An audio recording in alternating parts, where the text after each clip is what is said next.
Hello guys, and welcome to part 2 of my commentary on the Xbox One Kinect. And this one is going to be focusing on the positive and negatives that the Kinect will have on your gaming experience, and whether or not the overall tally of positives outweighs the negatives and makes it financially worth the extra money you pay for it. In the background we have playing a round of Quick Match King of the Hill on Depths. A bunch of people joined and it actually became a pretty competitive, fun game. So hopefully you're entertained by that. So we'll move right into the positive effects that the Kinect will have on various game types. One thing I want to note is that I did a little bit more research and listened to some podcasts, and apparently the new Kinect also has no annoying calibration games and screens, and apparently you can get all the way up to like 3 feet away and it still sees your feet and head, so even better field of view than I had mentioned in my previous thing. So that's definitely a positive. Like I already mentioned the Skype, I think that's definitely a pro. Being able to dual comm more easily without having to set up extra cameras and stuff to film you will be nice. I think one thing which is going to be really positively affected is RPG games. Mass Effect, Skyrim, Borderlands, that kind of game is going to be really well affected by this. Any game where you have a huge list of items in your inventory and it's cumbersome to go through all the menus to select them, and you have to leave combat to do that, I think are going to be improved by the Kinect. Like, I'll just use Skyrim as an example. I had like 128 potions in my inventory and I'd hardly ever use them because it was such a pain to pause the game, go down the list, and select drink this potion. I mean, by the time the fight is over, I could have used a potion of frost resistance when I saw the frost dragon coming, but I just didn't because I didn't feel like going through all my menus to find the damn thing. And again, a lot of times I had different weapons, like weapons which had soul trap on them, weapons which had ice spells on them, etc. And it'd be nice just to be able to say, equipped elven sword, equipped dwarven bow, equip fireball spell, or whatever, so you can match the enemy that you're facing quickly and easily without getting out of your experience. And I'm sounding a bit like a Microsoft fanboy developer right now, but be that as it may. And of course, any game where you have squad mates, especially squad mates with powers, like Mass Effect is a classic example. Great game, awesome game, but I spent a whole ton of that time in my power wheel selecting individual powers for these people to be using, when it would be a lot easier just to say, Rex, use throw, and he throws whatever target you're pointing at. Or equip Mantis, or equip Scimitar, and you just whip out the rifle without having to pause the game and go to your power wheel. But of course, I would really like in this game to also have the power wheel pull up, because honestly it was a nice thing to be able to, if you're panicked in a really hairy situation, pull it up, select everyone's powers they want to use all at once and use it. So having both would be the best way to go there.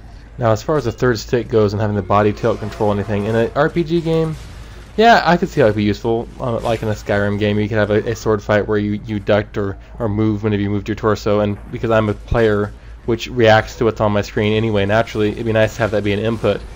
Some people think that it's way too much movement and they'd rather sit on the couch like a bowl of jello, so that might be a negative for them. And then on the RTS, real-time strategy games, I think are going to be helped by the Kinect quite a bit, because honestly, I've played Halo Wars.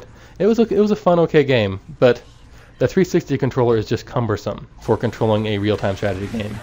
It takes too long to select units, and you do not have the same precision of control you have with mouse and keyboard.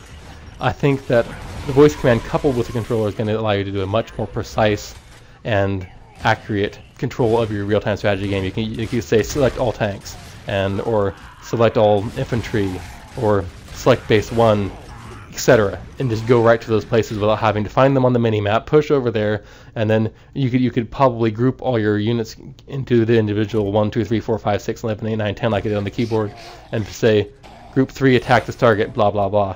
And that would probably enhance the experience, make it easier to control, and make you feel a bit like a badass general, which is always a plus.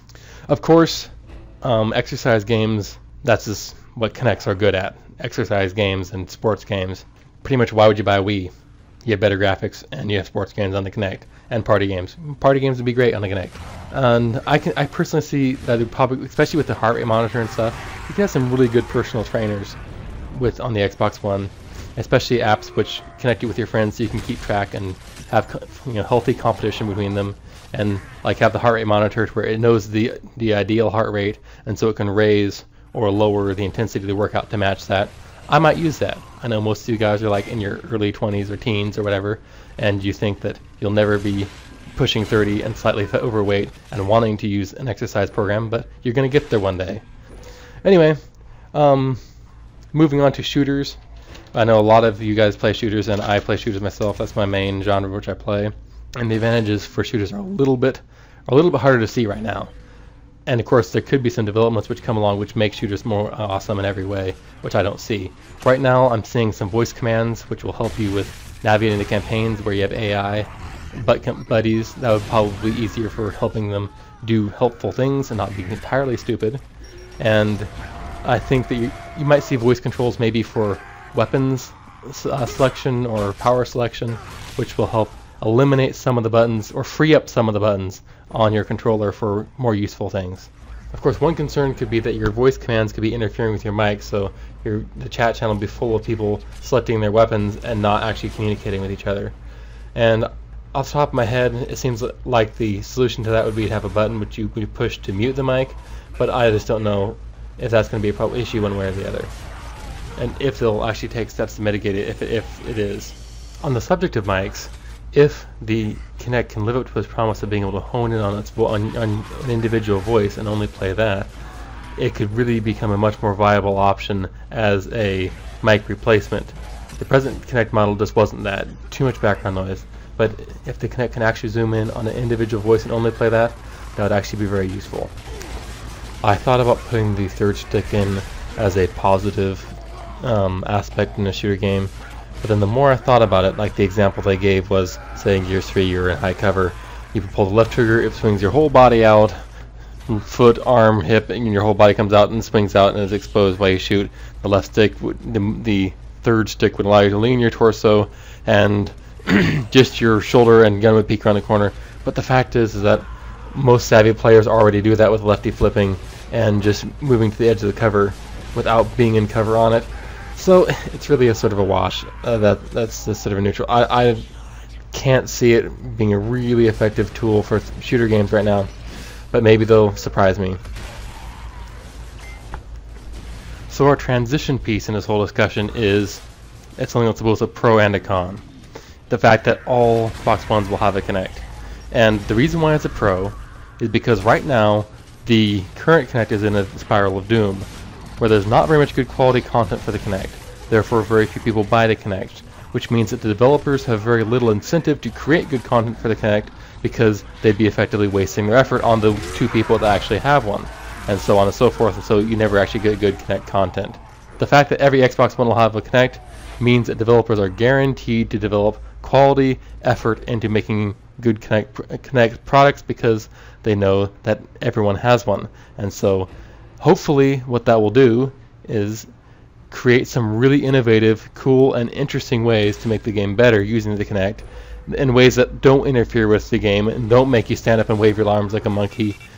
It basically is something that will improve your gameplay experience seamlessly without really disrupting it all that much. And like I said, right now it looks to me like the RPG and RTS genres are going to have a whole lot more of a kick from this right out of the gate than shooters are, and maybe something awesome will come up for shooters.